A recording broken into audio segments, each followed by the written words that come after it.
Hi, everyone. Today I want to talk about Sustainable Development Goals number 16, peace, justice, and strong institutions. Hi, Daniel. Hi, Celine. I have read a little about Sustainable Development Goals number 16 yesterday. Why is it matter? People everywhere need to be free of fear from all forms of violence.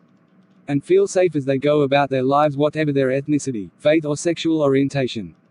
Conflict, insecurity, weak institutions, and limited access to justice remain threats to sustainable development.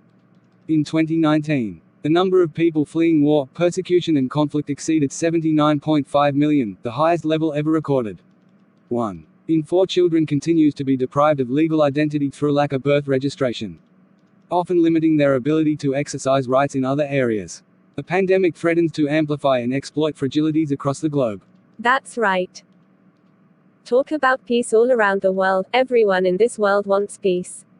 Some regions of the world have stable levels of peace and good government, while others are in permanent situation of conflict, violence, and non-governability, and most of them are situated in countries in the African continent, and in the Middle East.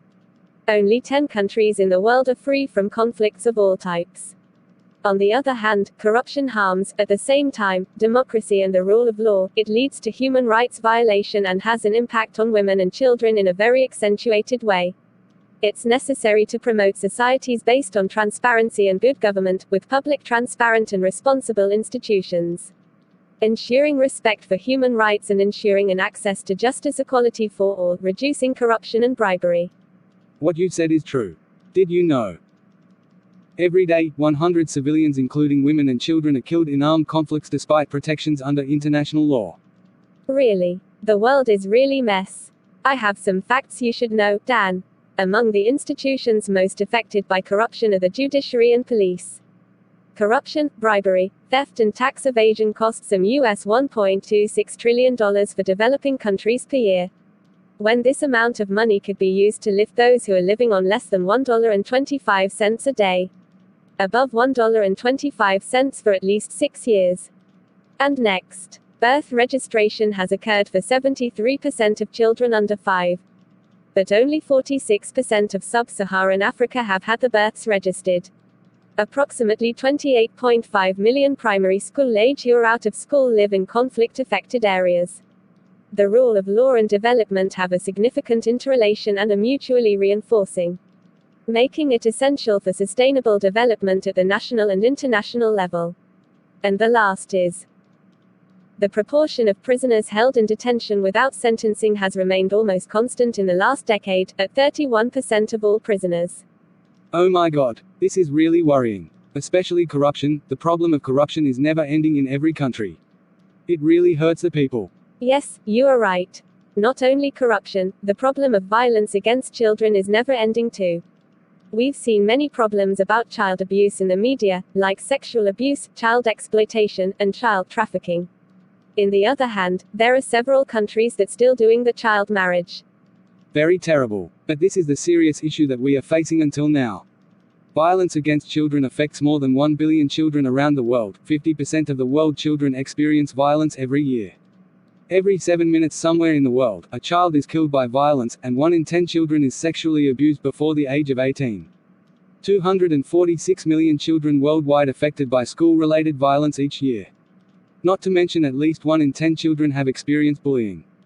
So terrible, isn't it? What needs to be done to address this?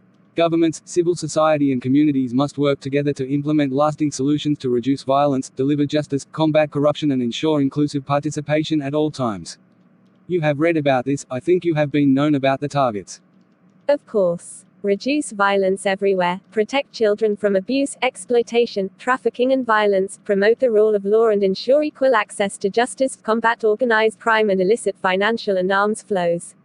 Substantially reduce corruption and bribery, develop effective, accountable and transparent institutions, ensure responsive, inclusive, and representative decision-making, provide universal legal identity, ensure public access to information and protect fundamental freedoms, strengthen national institutions to prevent violence and combat terrorism and crime. Bingo. I have the last question. What would be the cost of not taking action now? Violence affects children's health, development and well-being, and their ability to thrive. It causes trauma and weakens social inclusion. Lack of access to justice means that conflicts remain unresolved and people can't obtain protection and redress. Institutions that do not function according to legitimate laws are prone to arbitrariness and abuse of power, and less capable of delivering public services to everyone. To exclude and to discriminate not only violates human rights, but also causes resentment and animosity, and could give rise to violence. What can we do now is respect towards people of different ethnic origins, religions, gender, sexual orientations or different opinions. Together, we can help to improve conditions for a life of dignity for all. I'm happy to discuss about this matter with you, Daniel. Me either. I finally found someone who wants to discuss about this. I'm so glad to meet a friend like you. Do you want to have a cup of tea? Yes, please. Okay, I'll be back in a minute.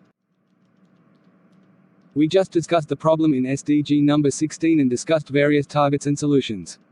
Do you also want to take a part?